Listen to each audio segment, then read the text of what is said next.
Objective achieved. Oh. Right, so I've achieved what I set out to achieve, which is good. Went and got some money out. I found an ATM, got 40k ZOF. ZOF is the West African franc, about 7 countries use it. Which is about $40. My Revolut card didn't work in that machine. I'm gonna have to find another one, and I'm gonna have to take out like a decent lump, which I can, because unlike Guinea-Bissau, Guinea and Sierra Leone, in hyperinflation has been an issue, and so you can get a decent amount of money in one shot, because the price tag here for a one withdrawal is about $6.50, which is quite a lot of money actually. So I'm going to do that. But having done what I set out to do, and it's 5 to 6 now, I've been going for about 2.5 hours. I'm now going to find a taxi, take me to my lodging. Hopefully after 6 AM they'll be up and around and let me in. Yeah. Yes! Making origami for some kids! Yes! Nice! Yes. Morning, friends. So, I'm in my really very nice, very quiet hostel in Abidjan, and I invested quite a lot. Yesterday I went to the vape shop, bought about 3 months of vape liquid, which has revitalized things slightly. Went to the supermarket and bought quite a lot of stuff to give myself a stock to cheaply live for the next 10 days. Earl Grey tea, Twinings Earl Grey tea, oh my God, it's amazing. And also some honey nut loops and milk, and I've got a fridge here which doesn't have power cuts, and so I'm eating my cereal out of what I can only think is a dog bowl, because I only have soup bowls, like flat, very shallow soup bowls here. So cereal and cold milk, quite the novelty for me right now. I'm enjoying the hell out of it. Anyway, hope you're good. Okay, so this is my little dorm. I'm the only person here. There is a young lady in the other dorm, so we've got a kind of dorm each to ourselves. It's very clean. It does have aircon, but they've asked us to only put it on at night. But it does have a pretty good pedestal fan. It's my bunk. It's quite well insulated, because if you look, it doesn't have windows. It has these little light bricks, so it's fairly well insulated. So yeah. Anyway. So it's pretty good. It's pretty good. Morning, friends. So, you think you know rain? You do not. Look at this. It's amazing. This is let up some, because I was in the middle of a class. When I'm in a hostel like this, I wear headphones while I'm teaching, because I don't want to disturb people. I couldn't hear my student wearing headphones. It was that loud. It was just amazing. But yeah, quite the little storm. Good afternoon, friends. So, a rather rainy day here in Côte d'Ivoire, and a somewhat frustrating visit to the Ghanaian embassy. In order to apply for the visa, you have to go online, put everything there, print it out, and bring it back for the physical visa, which is incredibly convoluted and really quite annoying. However, they are open until 5 o'clock today. It's only 1:30, so it's all right. It's just annoying. So I'm going to find a cafe and do all of that. Hopefully the cafe can print it out, I guess. What the hell is wrong with filling in a form with a pen and taking photos of my passport? Anyway.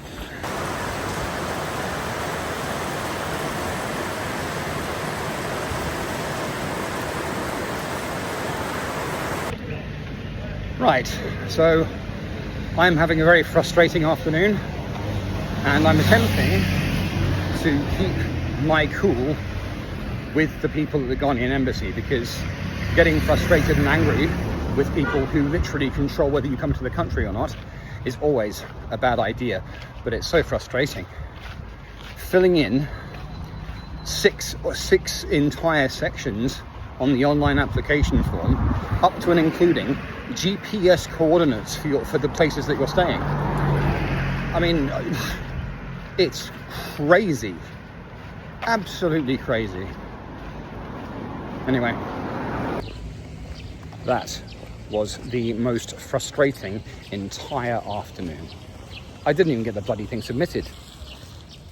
So, going to the embassy, I think I mentioned it earlier, went to the embassy, went in, sat down, talked to the girl. She's like, right, so you need to fill out the online application in with 6 sections. The sheer amount of information that apparently is required is insanity. Like I say, GPS coordinates for the hostels.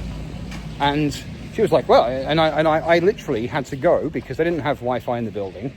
So I had to go to a cafe, sit down, had a coffee. But of course, I ran into problems. I had to walk the kilometre back to the embassy, ask her another question, and then go back again. And she was like, I don't see what the problem is on your confirmations. It always has the GPS coordinates. And I'm like, right. Went back to the cafe, looked at my confirmations, no GPS coordinates. And digital address, GPS coordinates. And so went on my confirmation on the app or on the email confirmations. Had to email the 2 hostels to ask them to send me the GPS coordinates. And by that time, it was too late to submit the application today anyway, which means I have to go back on Monday morning. And then instead of the normal standard consular service, I have to pick the 72-hour express service, which is half again as much money, which takes it up to $120 fucking dollars. Forgive me for the rant. Just the worst. And I said to her, I said, the Ivorian visa.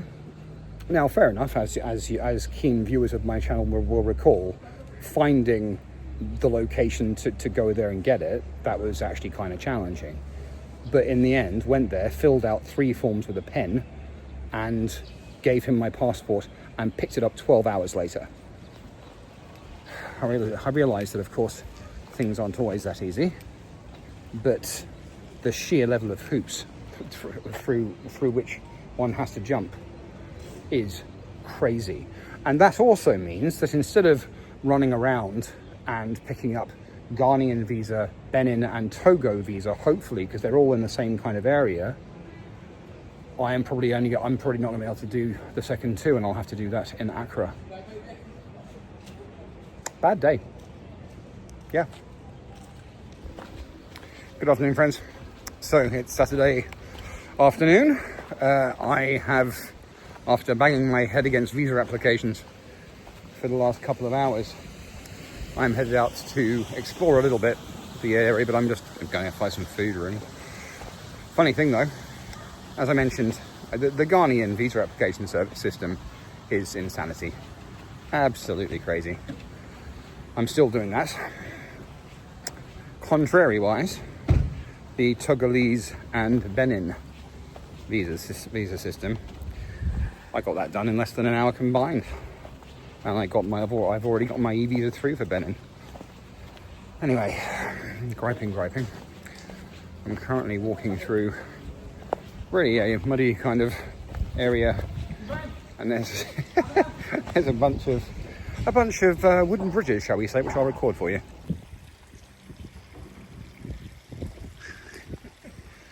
And that's kind of my destination over there. So let's go.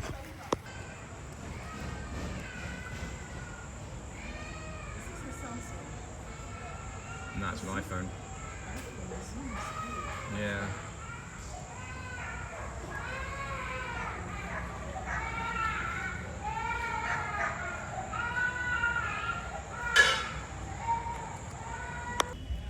I like this. Oh damn.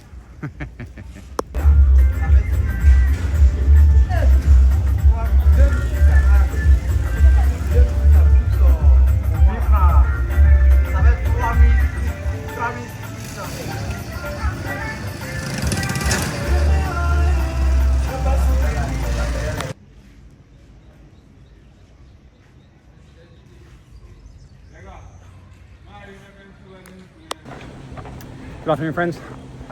So, the saga of the Ghanaian embassy and the visa application process. It is Monday afternoon.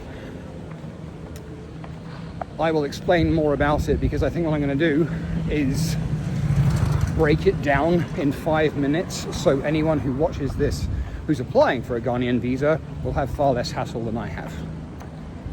But suffice to say, I turned up, as I mentioned, I went there on Friday. I was told to use the online portal to enter all the information and book an appointment to submit the application, which is today, with the 3-day, it does say 72 hours, but what they mean is 3 working days,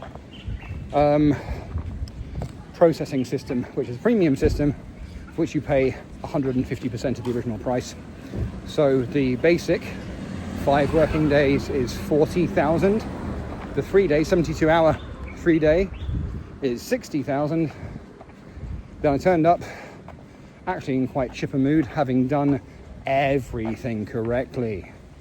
Then the same young lady from Friday said, "We got a problem here." I'm like, "What do you mean?"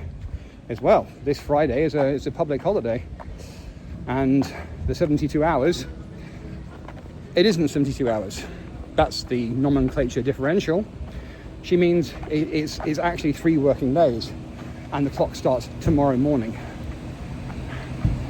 So that would mean pick up on Friday. Friday's a public holiday, Monday's a public holiday. So if I'm paying for the 72-hour service, I submit it on Monday afternoon and I get it next Tuesday.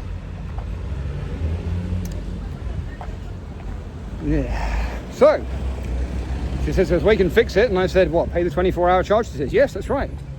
So I toddled off to EcoBank, got out another 20k, which means that for this visa, I am paying $160 American, which is more than I'm spending on accommodation for 2 weeks. So I toddled off, gave her the extra, and that is for the 24-hour express service, and I'm picking it up on Wednesday afternoon. Anyway, just the worst. Now, the good news, there is good news. It isn't just me moaning, however justifiably. I was having a very frustrating time with the online portal system because they, as I said before, they need your hotel confirmations, your travel itinerary, GPS coordinates for the hostels. They need the host, your host, so whoever it is running the hostel, their name, number and email. They need electronic uploads of your passport, which is fair, your passport photo, which is fair, your hotel confirmations, and yellow fever certificate. I'll go into it in greater depth in a bit. Suffice to say, it was the most comprehensive shit. And I am now going to go and find myself a beer. And I'm going to, thereafter, I'm going to buy myself a bottle of whiskey and relax. Anyway, going back to the good news. The good news was that I was so frustrated with the system that I took a break. Lying in bed, playing Mario Kart for 5 minutes, and I had a thought, well, I'd better get a start on the Togolese and Benin visas. I did both the Togo and Benin visa applications in 25 minutes, paid the fees with a card online, and I received both of the e-visa documents within the hour.